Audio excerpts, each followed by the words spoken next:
আমার মোট 4টি প্রশ্ন আছে। 4টি প্রশ্নের উত্তর পাওয়া যায়, তবে কি আপনি ইসলাম গ্রহণ করবেন? Inshallah, I will accept Islam. আমি প্রশান্তি দাসারি, ভারত থেকে এসেছি। আমি আসলে জন্মগতভাবে একজন খ্রিস্টান এবং আমি স্থানান্তরিত হয়েছি দুবাইতে 2011 সালের অগস্টে। এখানে আমি ইসলাম সম্পর্কে জানতে পেরেছি এবং আমার ভাইও এখানে দুবাইতে থাকে এবং সে আমাদের সবসময় বলতে থাকে আল্লাহ সম্পর্কে। আমি সত্যিই অনেক প্রভাবিত।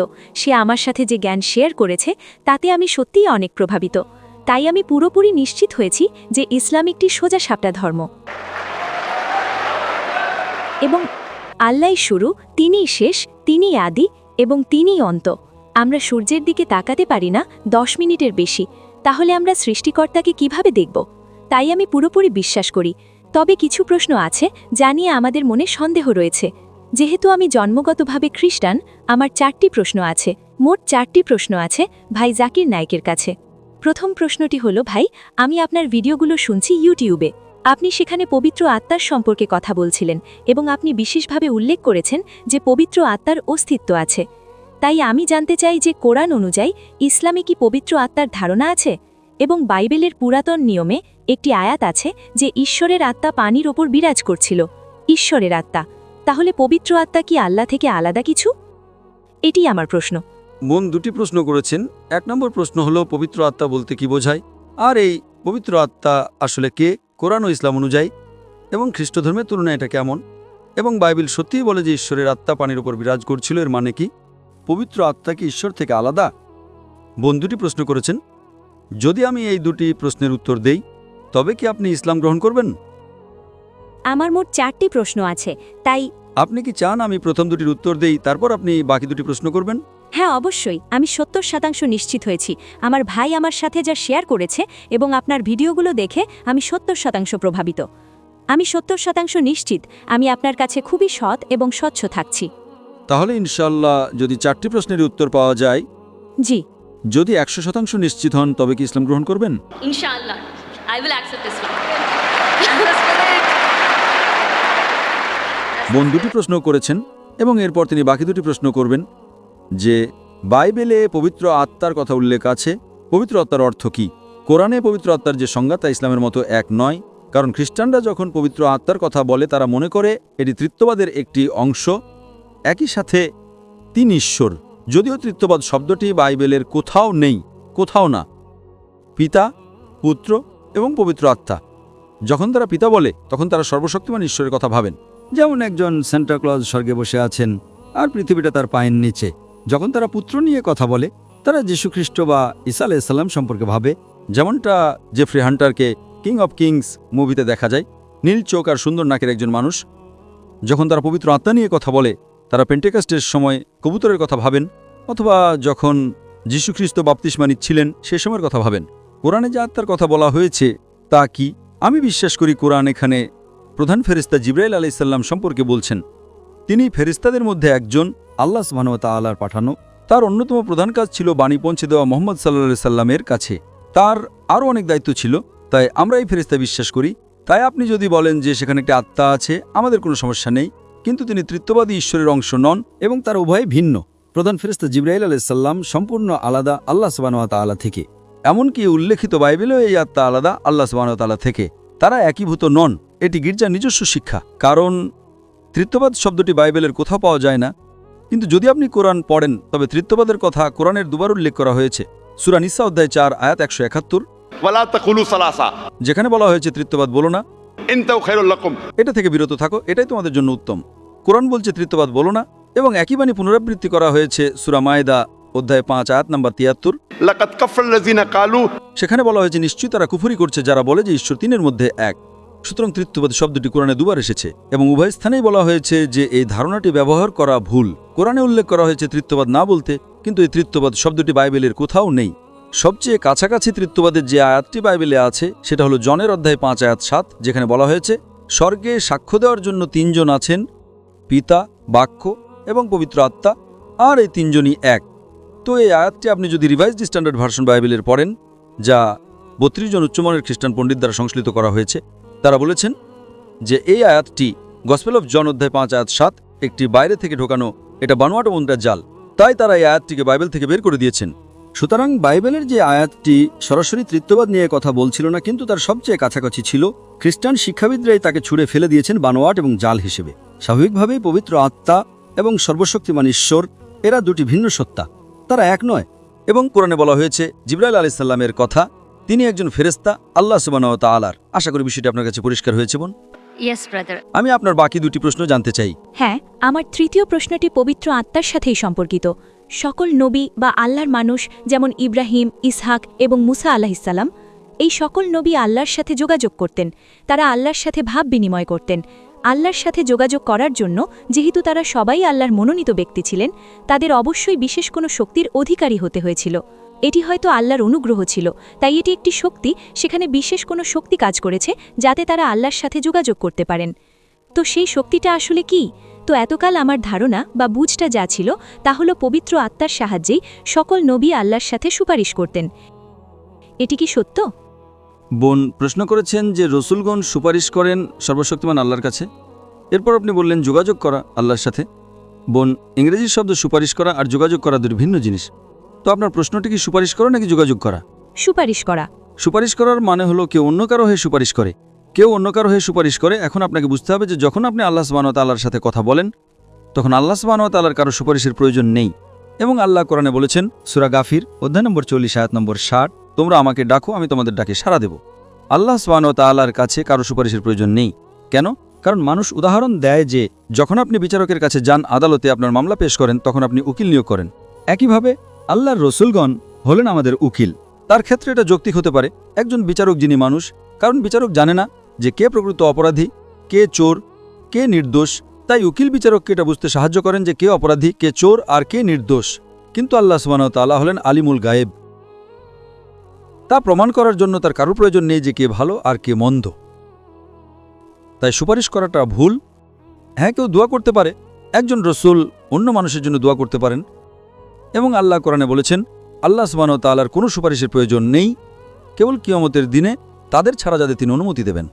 তাহলে শেষ বিচারের দিনে আল্লাহ সুবহানাহু ওয়া তাআলা বলছেন যে তিনি সুপারিশ করার অনুমতি দেবেন নির্দিষ্ট কিছু মানুষের জন্য।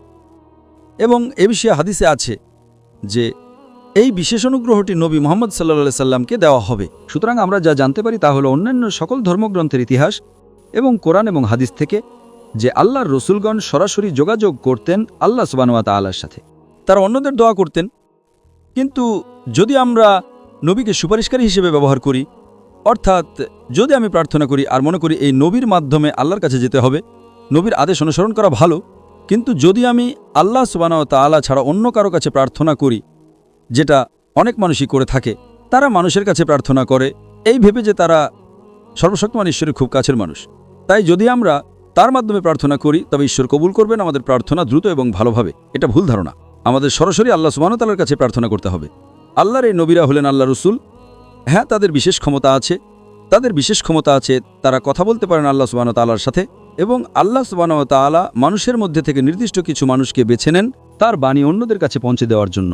এই মনোনীত ব্যক্তিদের সর্বশক্তিমান ঈশ্বরের যাদের আমরা নবী বলি বা আল্লাহ রসুল বলি। সুতরাং আল্লাহ সুবহানাহু ওয়া তাআলা বাছাই করে নির্দিষ্ট কিছু মানুষকে পৃথিবীতে তার বাণী অন্যদের কাছে পৌঁছে দেওয়ার জন্য, তাদেরকে আল্লাহ রসুল বলা হয়।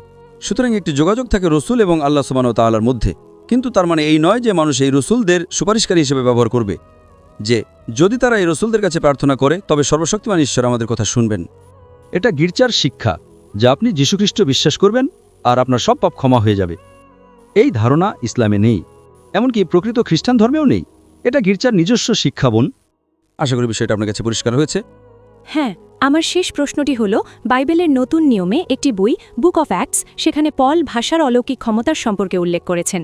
নতুন নিয়মে এই অলৌকিক ভাষার সম্পর্কে আপনার বক্তব্য কি? মানে ইসলাম অনুযায়ী কি এটি পুরোপুরি বর্জন করা হয়েছে? এটি কি এখন নেই, নাকি সেই সময় জিহ্বার উপহার অলৌকিক ভাষার অস্তিত্ব ছিল? বোন প্রশ্ন করেছেন যে পল জিহ্বা সম্পর্কে বলেছেন। যদি আমাকে রেফারেন্স দিতে পারেন আমি ভালোভাবে উত্তর দিতে পারবো। তবে সাধারণভাবে বাইবেলে জিহ্বা সম্পর্কে অনেক বক্তব্য রয়েছে এবং আরও বলা হয়েছে, আপনি যদি গসপেল মার্ক পড়েন, সেখানে বলা হয়েছে যে কেউই একজন বিশ্বাসী সে বিদেশি ভাষা বুঝতে সক্ষম হবে এবং বিদেশি ভাষায় কথা বলতে সক্ষম হবে। তার মানে আপনি যদি ঈশ্বরে বিশ্বাসী হন তবে আপনি বিদেশি ভাষা বুঝতে এবং কথা বলতে পারবেন। যখন আমার বিতর্ক হচ্ছিল ডক্টর উইলিয়াম ক্যাম্পবেলের সাথে, তখন আমি ঠিক এটাই করেছিলাম। আমি তাকে একটি 100 টাকার নোট দিয়েছিলাম এবং ভারতের 100 টাকার নোটে আপনারা হয়তো জানেন যে যেহেতু আমাদের সেখানে 22টি সরকারি ভাষা রয়েছে, আমি ইংরেজিতে পড়লাম 100 রুপিজ, হিন্দিতে বলা আছে 100 রুপিয়া। আমি তাকে বললাম বাকি 20টি ভাষা পড়ে দেখান যদি আপনি বিশ্বাসী হন, এবং তিনি তা পারেননি। অনেক রেফারেন্স আছে কোরআনে ভাষা নিয়ে। আপনি যদি কোরআন পড়েন তবে কোরআন সূরা রুম অধ্যায় 30 আয়াত নম্বর 22 বলছে, আল্লাহ সুবহানাহু ওয়া তাআলা মানুষকে সৃষ্টি করেছেন বিভিন্ন বর্ণ এবং ভাষায়, যাতে তোমরা একে অপরকে চিনতে পারো, যাতে জ্ঞানবান মানুষেরা বিষয়টি বুঝতে পারে। তাছাড়াও কোরআন বলছে যে শেষ বিচারের দিনে আপনার জিহ্বা, আপনার অঙ্গ প্রত্যঙ্গ, আপনার হাত, এগুলো আপনার হয়ে সাক্ষ্য দেবে আপনি কি ঠিক করেছেন আর কি ভুল করেছেন তা নিয়ে। নবী সাল্লাল্লাহু আলাইহি সাল্লামের বিভিন্ন হাদিসে কথা বলা সম্পর্কে আলোচনা করা হয়েছে। সুতরাং কোরআনে জিহ্বা সম্পর্কে অনেক রেফারেন্স আছে, বাইবেলেও অনেক রেফারেন্স রয়েছে জিহ্বা সম্পর্কে এবং কিভাবে একজন বিশ্বাসীকে পরীক্ষা করতে হয়। আশা করি বিষয়টি আপনার কাছে পরিষ্কার হয়েছে বোন। ধন্যবাদ।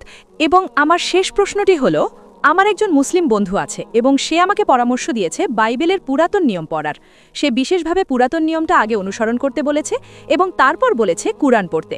কিন্তু আপনি যেমন বিশেষভাবে উল্লেখ করেছেন যে কুরআন হলো আল্লাহর দেওয়া সর্বশেষ ও চূড়ান্ত প্রত্যাদেশ, তাই একজন মুসলিম হিসেবে আপনি আমাকে কি পরামর্শ দেবেন?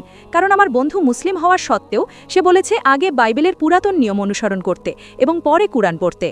বোন প্রশ্ন করেছেন যে তার এক বন্ধু তাকে বলেছেন আগে পুরাতন নিয়ম পড়তে এবং তারপর কোরআন। বোন, এটি কোনো বাধ্যতামূলক বিষয় না। যদি পুরাতন নিয়ম এবং নতুন নিয়মের মতো কিছু থাকে তবে সর্বশেষ নিয়ম হিসেবে কোরআনও আছে। সুতরাং খ্রিস্টানরা যখন পুরাতন ও নতুন নিয়মের কথা বলে, জেনে রাখুন এটি হলো আল্লাহ সুবহানাহু ওয়া তাআলার সর্বশেষ ও চূড়ান্ত নিয়ম। এখন আমি আপনাকে একটা প্রশ্ন করছি। অবশ্যই। উদাহরণস্বরূপ, আপনি মেডিকেল কলেজে গিয়েছেন। আমি নিজে তো মেডিকেল কলেজে ছিলাম। প্রফেসর কিথ মুর কিছু বই লিখেছেন এবং তার বইয়ের প্রথম সংস্করণ, দ্বিতীয় সংস্করণ, তৃতীয় সংস্করণ ছিল। তো আপনি কি প্রথম সংস্করণটি পড়বেন নাকি সর্বশেষ সংস্করণটি পড়বেন? আমি সর্বশেষ সংস্করণটি পড়ব। লেটেস্ট, ঠিক। হ্যাঁ, যদি আপনি সত্যিই প্রথম সংস্করণটিকে অনেক ভালোবাসেন তবে আমি বলবো এতে কোনো সমস্যা নেই। আগে প্রথম সংস্করণটি পড়ুন এবং তারপর শেষ সংস্করণটি পড়ুন। তো আপনি যদি আসক্ত হয়ে থাকেন পুরাতন নিয়মের এবং সেটা যদি আপনার হৃদয়ের খুব কাছাকাছি হয়, তবে কুরআন বলছে সূরা আল ইমরান অধ্যায় 3 আয়াত 64, তাআলাউ ইলা কালিমাতিন সাওয়াইন বাইনা বাইনাকুম। সেগুলোতে একমত হও আমাদের এবং তোমাদের মধ্যে যে বিষয়গুলো মিল আছে। তখন আমি বলবো যে আপনি যদি পুরাতন নিয়মের প্রতি এতটা আসক্ত থাকেন তবে কোনো সমস্যা নেই, পুরাতন নিয়মটি পড়ুন এবং তারপর কোরআন পড়ুন। কমপক্ষে যে বিষয়গুলো মিল আছে সেগুলোতে একমত হন। আর যখন আমরা পুরাতন নিয়ম, নতুন নিয়ম এবং কোরআন পড়ি তখন আমরা জানতে পারি যে এই গ্রন্থগুলোর মধ্যে সাধারণ মিলগুলো হলো নিশ্চয়ই ঈশ্বর মাত্র একজন এবং তিনি একমাত্র উপাসনার যোগ্য। তার কোনো প্রতিমূর্তি নেই, তিনি কাউকে জন্ম দেননি। সেখানে আরও বলা হয়েছে যে যিশু আলাইহিস সালাম কোনো ঈশ্বর নন এবং এই উভয় ধর্মগ্রন্থই বলে যে সর্বশেষ ও চূড়ান্ত রাসূল হলেন নবী মুহাম্মদ সাল্লাল্লাহু আলাইহি ওয়াসাল্লাম। বোন, এখন কি আপনি ইসলাম গ্রহণ করতে প্রস্তুত? Of course, yes.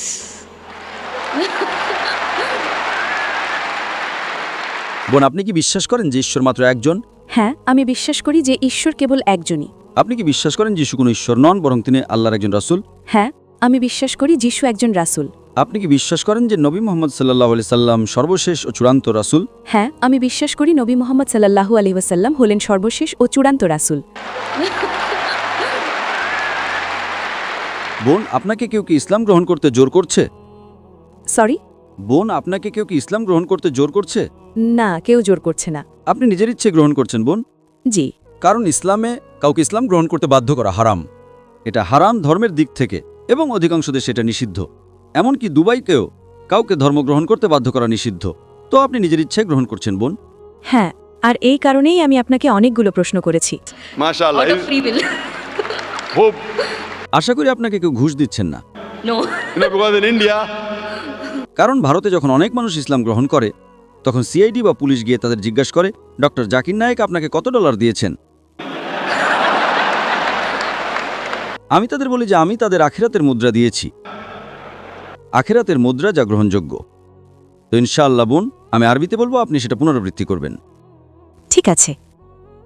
আশহাদু Ashhadu আল্লাহ Allah ইলাহা ilaha ইল্লাল্লাহ illallah ওয়া আশহাদু wa ashhadu আন্না anna মুহাম্মাদান Muhammadan আবদুহু abduhu ওয়া রাসূলুহু। wa rasuluhu। আমি সাক্ষ্য দিচ্ছি আমি সাক্ষ্য দিচ্ছি যে যে কোনো উপাস্য নেই কোনো উপাস্য নেই আল্লাহ ছাড়া, আল্লাহ ছাড়া, এবং আমি সাক্ষ্য দিচ্ছি এবং আমি সাক্ষ্য দিচ্ছি যে নবী মোহাম্মদ যে নবী মোহাম্মদ হলেন রাসূল হলেন রাসূল ও আল্লাহর বান্দা। ও আল্লাহর বান্দা। মাশাআল্লাহ বোন, আপনি এখন মুসলিম, এবং আল্লাহ সুবহানাহু ওয়া তাআলা আপনার প্রচেষ্টাকে কবুল করুন। এবং আমি আল্লাহ সুবহানাহু ওয়া তাআলার কাছে দোয়া করি যে তিনি যেন আপনাকে আরও পথ প্রদর্শন করেন এবং ইনশাআল্লাহ আপনাকে এই দুনিয়াতে ও পরকালেও সর্বোত্তম প্রতিদান দান করেন এবং জান্নাতে স্থান দান করেন ইনশাআল্লাহ বোন। ধন্যবাদ।